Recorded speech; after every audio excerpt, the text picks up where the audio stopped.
अध्यात्म विज्ञान कोई धर्म या संप्रदाय नहीं है, ये स्पिरिचुअल साइंस है जो कुदरत के कानून पर आधारित है।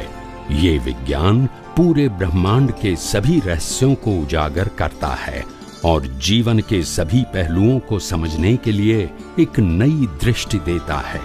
इसी को आर्ट ऑफ विजन कहते हैं, दुनिया को देखने की एक नई दृष्टि, जो अध्यात्म विज्ञानी परम पूज्य स्वामी श्री कमलेशानंद जी के निर्देशन में सनातन सत्य का अनुसंधान कर हमारे जीवन को प्रकाशित करे। जय सच्चिदानंद। प्रतिक्रमण, सॉरी हिंदी में बात करता हूँ। प्रतिक्रमण शब्द जो हम समझ रहे हैं उसको ऐसे प्रतिक्रमण शब्द सुनने से ही ऐसा लगता है कि प्रकृति को बदलना, सुधारना या चेंज करना, यानी तो प्रतिक्रमण को आप एक्जेक्टली क्या बताना चाह रहे हैं? क्योंकि प्रतिक्रमण का मतलब ऐसा हो रहा है रिलेटिव में कि उसको बदलना, उसको चेंज करना, या वो जो कुछ भी हुआ है उससे अलग होना है। प्रतिक्रमण शब्द का दो डिवीजन है। धर्म के माध्यम से प्रतिक्रमण शब्द प्रकृति को बदलना, सुधारना या परिवर्तन करना है, और आध्यात्म में प्रतिक्रमण का मतलब दृष्टि को बदलना। क्या बताया? दृष्टि को बदलना। जैसे ये मन वचन काया मैं हूँ, मन वचन काया मैं चला रहा हूँ, सत्ता संपत्ति सबल साधन मेरा है, कर्ता भोक्ता मालिक मैं हूँ, ये पूरा पैकेज को कुदरती रचना देखना, ये दृष्टि बदलना, ये आध्यात्म में प्रतिक्रमण है। और ये न देखना वो अतिक्रमण है। शुद्ध आत्मा में रहना वो सामायिक, अवस्थाओं को कुदरती रचना देखा वो प्रतिक्रमण, और न देखना वो अतिक्रमण। समझ में आ गया?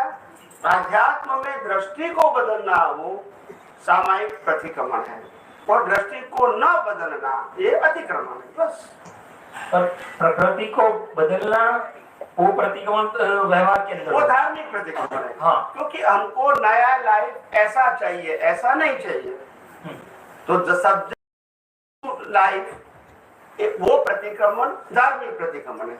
हमको लाइफ ही नहीं चाहिए तो आध्यात्मिक प्रतिक्रमण। अवस्था को बदलना नहीं है, अवस्था दृष्टि को बदलना। हाँ, वो दृष्टि में भी बिलीफ को बदलना होगा या क्या होगा? दोनों में बिलीफ शब्द तो कॉमन है ना। अच्छा, दृष्टि को बदलना यानी बिलीफ को ही बदलना है। वहां भी बिलीफ है, यहाँ भी बिलीफ है। वहां रिलेटिव सत्य की बिलीफ है, यहाँ सनातन सत्य की। मैं चोरी कर रहा हूँ, चोरी नहीं करना, ये बिलीफ ही तो है। या मैं प्रकृति हूँ, या प्रकृति कुदरती रचना है, वो भी क्या है? बिलीफ तो कॉमन रहेगी भैया। मगर बिलीफ प्रकृति को बदलने के लिए है तो वो धार्मिक सामायिक प्रतिक्रमण है, और बिलीफ में प्रकृति से मुक्त रहना है तो आध्यात्मिक सामायिक प्रतिक्रमण है। वहां बदलने की बात नहीं, मुक्त रहना है। Separation, separation is a path of spiritual and correction is a path of religion. धर्म में सुधारना है, यहाँ सेपरेट रहना है। बस बेसिक प्रिंसिपल, बदलना नहीं है। बदलना नहीं। आप समझे? वहां बदल नहीं सकते, मगर वहां बदलने का भाव तो कर सकते हैं क्रमिक मार्ग में, तो वो करेक्ट है, वो भी साइंस है। मगर नई लाइफ के लिए ऐसी लाइफ चाहिए, उसके लिए वो भी साइंस है, गलत नहीं। मगर वो जन्म मरण की प्राप्ति के लिए साइंस है, और यहाँ जन्म मरण से मुक्त होने का साइंस है। यहाँ प्राप्त करना, यहाँ सुधारना भी नहीं है और बदलना भी नहीं। इसीलिए तो मैंने कहा आध्यात्म मार्ग में कुछ पाना खोना वो सब्जेक्ट ही नहीं है। क्या नहीं है? पाना या खोना वो सब्जेक्ट नहीं है। यहाँ हम सब चाहे मंच पर ऊपर बैठे हैं या नीचे बैठे हैं, सभी के लिए ये पाना खोना सब्जेक्ट नहीं है। हम सब यहाँ अपने अज्ञानता को मिटाने के लिए बैठे हैं। अज्ञान को क्या करना है? यही हमारा पुरुषार्थ है, क्योंकि अज्ञान से ही कर्म बन रहा है, और अज्ञान नहीं है तो कर्म बन। तो मिटाना क्या है? अज्ञान को। और अज्ञान कहाँ है? क्रिया में नहीं, किसमें है? तो आप क्रिया कितने भी सुधार होंगे, अज्ञान वही का। समझ में आया कि नहीं? तो इसीलिए आध्यात्म मार्ग वो धर्म से ऊपर का मार्ग है। धर्म गलत नहीं, वो स्टेप है, सामाजिक स्टेप, धार्मिक स्टेप और अंत में आध्यात्म। समझ में आया? तो व्यक्ति की मैच्योरिटी के आधार से ये आध्यात्म की बातें समझ में आती है।